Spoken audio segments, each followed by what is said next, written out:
O nosso vídeo de hoje para falar sobre esse centroavante experiente, Hugo Rodallega, 37 anos de idade, que fez realmente uma verdadeira partidaça contra o Goiás na disputa da Copa Sul-Americana. Ainda bem que o Goiás acabou vencendo 2-1, conseguiu a sua classificação para as oitavas de final, mesmo eu achando uma liberdade muito grande, né? Tanto dos dois volantes, o William Oliveira, o Zé Ricardo, enfim, não conseguiram encaixar aquela marcação juntamente com os zagueiros. O Rodallega teve bastante espaço, principalmente na primeira etapa, mas apesar dos pesares, o cara é muito bom de bola, isso não tem como a gente negar, né? A movimentação dele, o posicionamento dentro da grande área, quando sai também sempre levando bastante perigo, né? No domínio, na finalização de longa distância, na distribuição de jogo, é realmente um cara espetacular. E eu já conheço, né, o Rodallega de muitos anos, até mesmo na Inglaterra, né, ali na 2008 que ele chegou no Wigan Athletic, não acompanhava aquela época, mas em meados de 2014, 2015, lembro dele ali no Fulham, tanto na primeira quanto também na segunda divisão inglesa. Sempre foi um jogador muito perigoso, com essa característica de grande movimentação. Antes atuava mais ali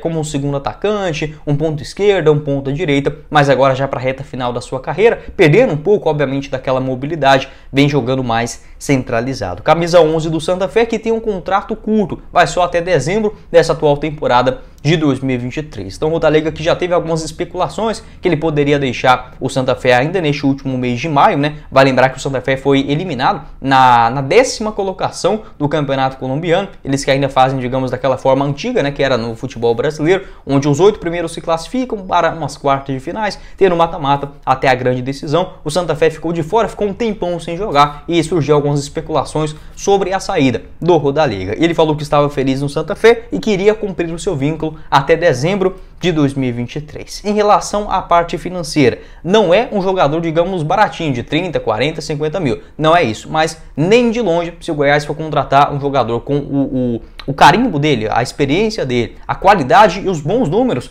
nessa atual temporada. Ele marcou 9 gols em 24 jogos, um deles também contra o Goiás nessa última rodada. Se o Goiás for procurar um jogador desse perfil, desse porte aqui no futebol brasileiro, não vai achar por menos de 200 ou 300 mil reais. E eu tenho total certeza que o Rodallega no Santa Fé recebe menos do que isso, tá? É quase impossível, por exemplo, um clube colombiano que tem uma moeda bastante desvalorizada, né, em relação ao real ainda, que nem é um exemplo de moeda, imagine em relação ao dólar. Então o Goiás e os clubes brasileiros têm essa vantagem muito grande. Possivelmente, eu imagino o Rodallega receber algo na casa de 150, 170 mil reais mensais no máximo, mas não me surpreenderia também se fosse um pouquinho para mais, até uns 200, 220 mil, ou se fosse até menos, uns 100, 90, não seria nenhum absurdo. Como falei, não tem como a gente ter essa total noção, porque eu não sei nem o salário dos jogadores, digamos, do Santa Fé, do Milionários. Como a gente sabe aqui no Brasil, né, a diferença de um jogador que recebe do Corinthians, do Atlético Paranaense, do Goiás, do Fortaleza, a gente sabe mencionar. No futebol colombiano, a gente não consegue encontrar os números daqui, mas certamente por conta dessa parte financeira, é óbvio, a qualidade até mesmo do Santa Fé, né, que tem sim alguns bons jogadores, mas que no geral é um time que, digamos, aqui no Brasil, em uma Série B de Campeonato Brasileiro, conseguiria no máximo lutar pelo acesso, né? Não é aquele timaço, tudo. O Goiás é muito fraco também nos últimos jogos, né? Vem demonstrando uma grande carência, até mesmo porque virou um jogo muito equilibrado. Mas no geral é o elenco que deixa muito a desejar. Conta com alguns bons jogadores? Sim, tanto o Rodallega, como falei, ele tem esse contrato até dezembro de 2023, quanto também o enamorado, né? O camisa 10, muito bom jogador, tem só 24 anos de idade, ele tem vínculo também só até o final dessa atual temporada, meio campista colombiano, acharia também uma outra baita possibilidade, o enamorado, né? Para a camisa 10 do Goiás, barato também, tem um contrato curto que facilita, sem sombra de dúvidas,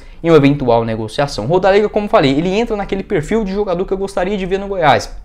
E segundo informações do André Rodrigues, a intenção da diretoria é contratar até mesmo 2 jogadores para essa posição. O Imprensa Verde também trouxe uma informação mais ou menos nessa linha, além do João Magno, um outro centroavante, de preferência com um pouco mais de experiência. O Rodallega, que já conhece o futebol brasileiro, passou tanto em 2021 na Série A pelo Bahia, foram 6 gols em 22 jogos, quanto no ano passado também em jogos do estadual, Copa do Brasil, Copa do Nordeste, Série B do Brasileirão, marcou 13 gols em 38 jogos. Apesar da idade, acho que para uma reta final de temporada seria sim um jogador bastante útil, experiente, que não é tão caro assim. Se a gente for comparar, por exemplo, o Goiás contratar um goleador em boa fase hoje no futebol brasileiro, com experiência, com currículo, enfim, sairia muito mais caro do que em relação ao Rodallega. É óbvio que o Santa Fé não vai liberar de graça, mas uma compensação, digamos assim, de 500 mil dólares ou algo nesse sentido, eu acho que já seria mais do que suficiente para a sua liberação. Pode deixar a sua opinião aqui embaixo nos comentários, o que você pensa a respeito desse assunto e essa boa alternativa,